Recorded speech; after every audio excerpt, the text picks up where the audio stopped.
This is the all-new 2026 GMC Sierra EV Max Range. This is the AT4 trim, and we're gonna see how capable this truck really is. Now to start, we actually went to Hollister to try out the off-road trails over there with the Sierra EV AT4, and I have to say, it didn't do too bad, although it did experience a few bumps here and there.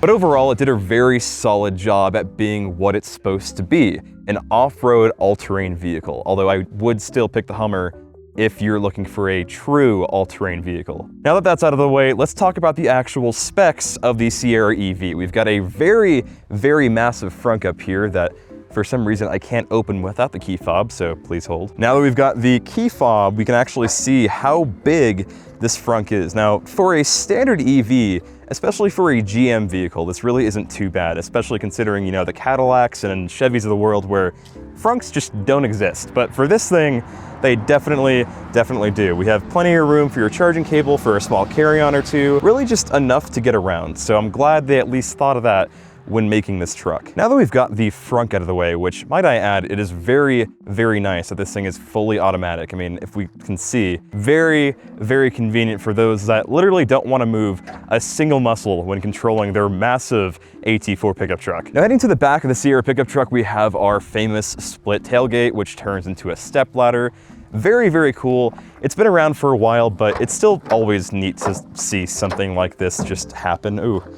A little dusty there. But having a truck that's this accessible is just super, super convenient, especially for those that just kind of want to get around and use their pickup truck as a truck, but might not have the ability to, you know, lift heavy objects or get into a massive bed. Speaking of this massive bed, we have our really nice tonneau cover, which not entirely sure how to take off, but we have our emergency latch right here that kind of lifts it up, so I assume that's kind of it.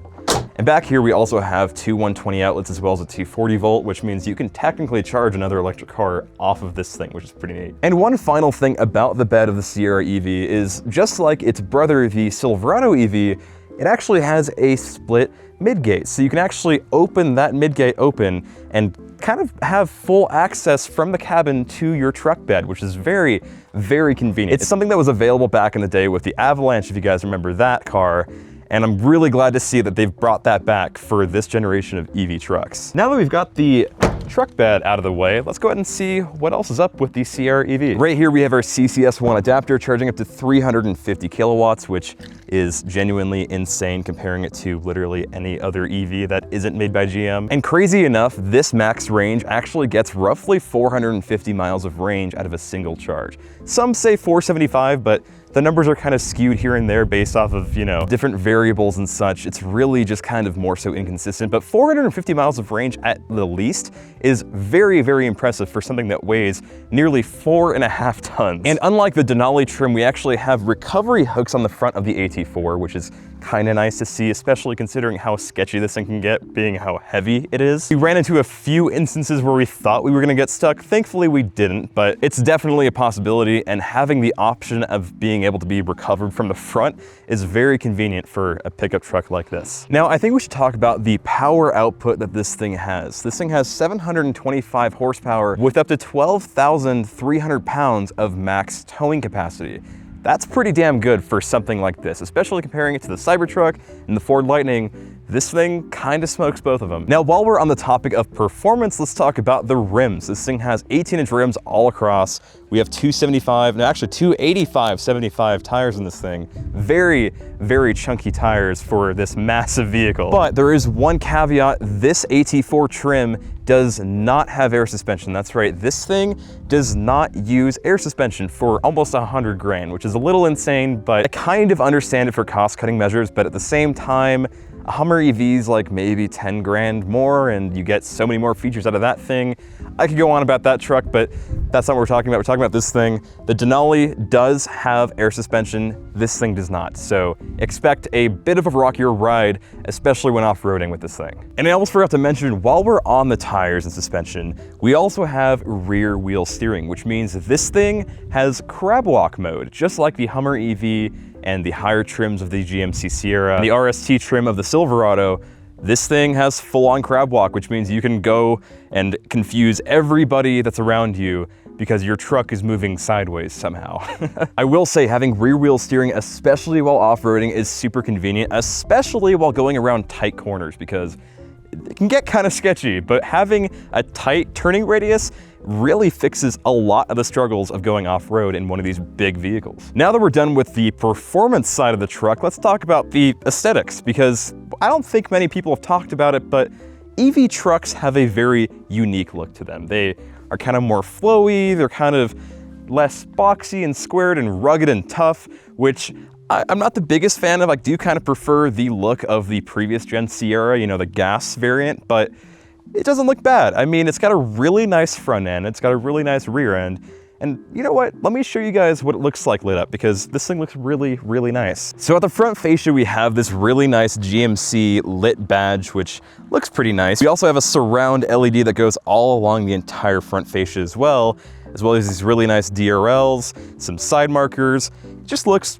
pretty clean overall, especially considering it doesn't have a real grille, but it doesn't have that fake, flat, ugly EV look that a lot of EVs tend to have. At the back of the Sierra EV, it's the same story, very curvy, very kind of conform to the wind. Here in the back, we have the Sierra EV badge as well as the AT4 trim badge, which I will say is kind of a nice touch. I'm surprised they're not blacked out badges, but they look pretty clean on the back of this thing, I'd say. Now that we're done with the exterior of the Sierra EV AT4, let's talk about the interior of the Sierra EV AT4. Now, I know you guys don't really think this truck's gonna be all that, but honestly, it's really not too bad in here, so let's bring you guys along. Now, stepping inside the interior of the Sierra EV AT4, you can see we have a fairly familiar GM interior, which I will say isn't a bad thing. Like, my first genuine reaction was that I didn't think GM made this good of parts, but little did I know, they do, and this display looks amazing, as well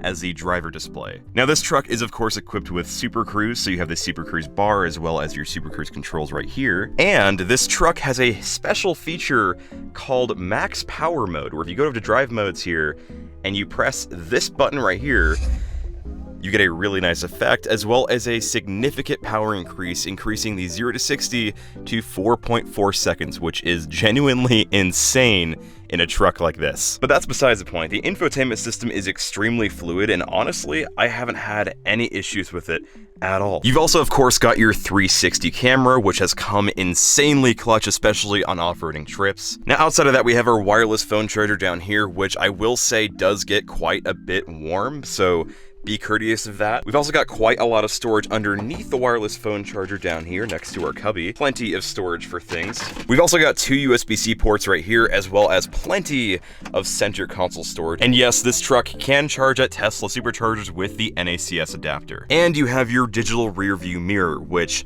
I absolutely love with every single GMC vehicle that I've reviewed to date, because it's extremely convenient to have, especially when you have limited visibility out of your rear window. When you have things backed up in your truck bed, you don't really have to worry about that. You've also got several different options in your gauge cluster here. So you have this kind of more basic mode with your range and usage, and you've got your Super Cruise cluster, which I will say I'm not really the biggest fan of, because all it really does is show you how far your gap adjust is set, but I mean, you know, it's something. Then you have your very clean, basic, very minimalistic dash that basically just shows your speed and kilowatt hour usage, and that's it. And then you have the option to show your live map on your gauge cluster as well. Down here, we also have our climate controls, which are all either physical tactile buttons or touchscreen operated. You kind of decide that. You also have your tactile volume knob, which is very nice to see, especially considering a lot of cars like Tesla kind of tend to stay with the on-screen touchscreen swipe thing, which I'm not the biggest fan of. Over here, we have our frunk and trunk controls. So we have our frunk opening, our rear tailgate opening, as well as our parking brake. And you can see there's a button missing here. That's actually what is available on the Denali trim with the air suspension controls. Now, I have to say, the back of the Sierra EV is what impressed me the most. And that's because you have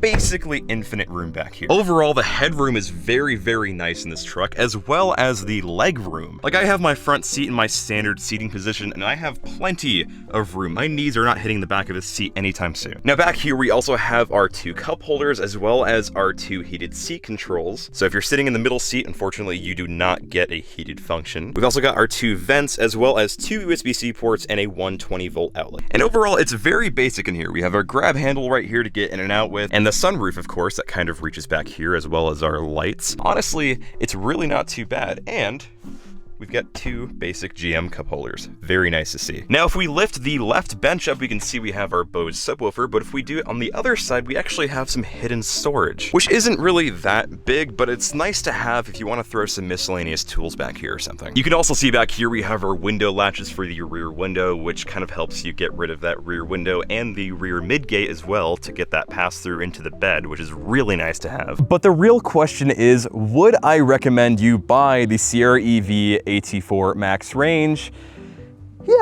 Yeah, I'd say so.